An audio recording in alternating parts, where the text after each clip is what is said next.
Hey guys, this is Toastmonster, and in this video I'm going to be talking about Warlock Affliction talents for tiers 4, 5 and 6. Now in tier 4, the first talent is going to be Blood Fear, and that puts your fear on a 10-second cooldown, but makes it an instant cast. It also makes the fear cost 10% of your maximum health, so you do need to be careful if you're using this talent, especially when you're being focused, as 10% health can be quite a lot, especially if your healer's in a CC. Now, I really like this talent. I think it's a really strong talent for Warlocks because it means you can put healers into a full fear even when you're being focused, or if they're just trying to kite around the pillar, and it means you can put them out of position, you can swap onto them, and your partners can line up CC out of it. The only problem with this talent is the 10-second cooldown is quite a long time to not have a fear, and it does mean that you're not able to peel for your team with fears, and you can't actually follow up from a fear on a healer with another fear. There will be a couple of seconds gap where they're going to be able to get some globals off.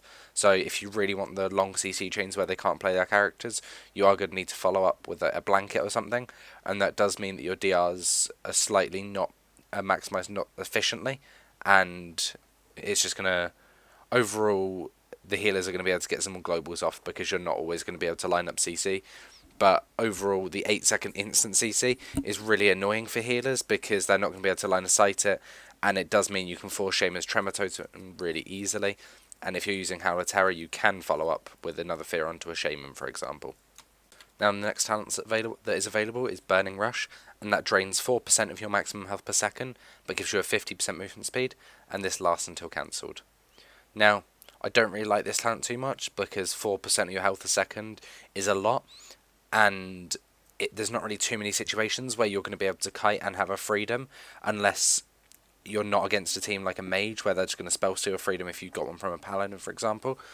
But I really feel that this is the worst talent of the four because, as I said, 4% health a second is a lot. That really does add up a lot over time, especially if you're trying to kite and you're under pressure at the same time.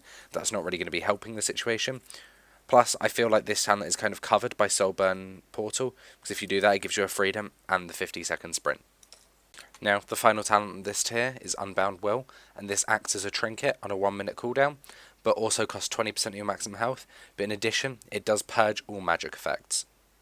Now, this is definitely a strong ability, and as you can see in this clip here, when you use it, it doesn't even dismount you, but 20% of your health is a really significant amount, especially if you're trinketing something where you're trying to be killed. So for instance, against a KFC, you might try and trinket a shockwave.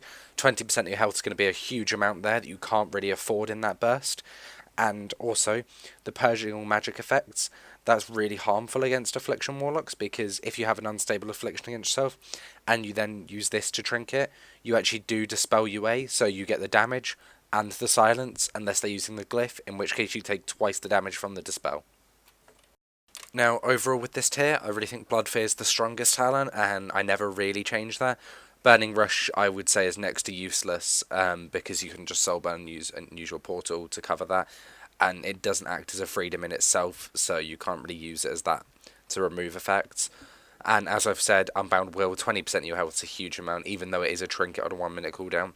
If it didn't take 20% of your health, it might be a lot stronger, and if you also didn't get penalised for dispelling unstable affliction, it might be a lot stronger. Now, I'm not going to spend too long talking about the next tier. I'm just going to say that I don't really like Grimoire of Sacrifice because you lose the ability to actually spell lock a target and lock the cast. You only get the blanket silence, and as such, the only benefits you get from this aren't really worth it, and overall, it's just a useless talent for Affliction.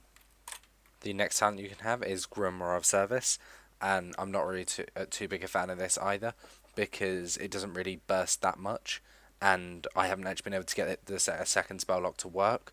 Although if that happened, that would be extremely beneficial because you'd be able to spell lock into a spell lock, and then your fear DRs would be back or whatever it is DRs you needed.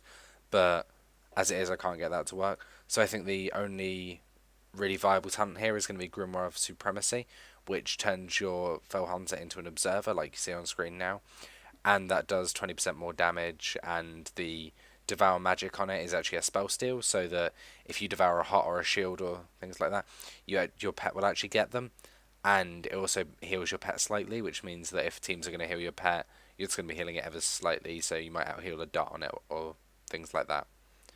So overall, I think that's the only really viable talent for Affliction in this spec, although this is only for Affliction. It's extremely different for Destro and Demonology. Now the final thing to note for Affliction is the only talent really worth taking in the third tier is going to be Archimonde's Vengeance, and that's because Killjaden's Cunning has the 50% penalty on the cast time, although next patch this may change. I'm not actually too sure yet, because the 50% cast speed reduction is going to be reduced, and Manaros Fury just isn't worth it if you're playing Affliction. Anyway, that's going to be it for this video. If you have any feedback on it, please leave it in the comments below. And as always, thanks for watching.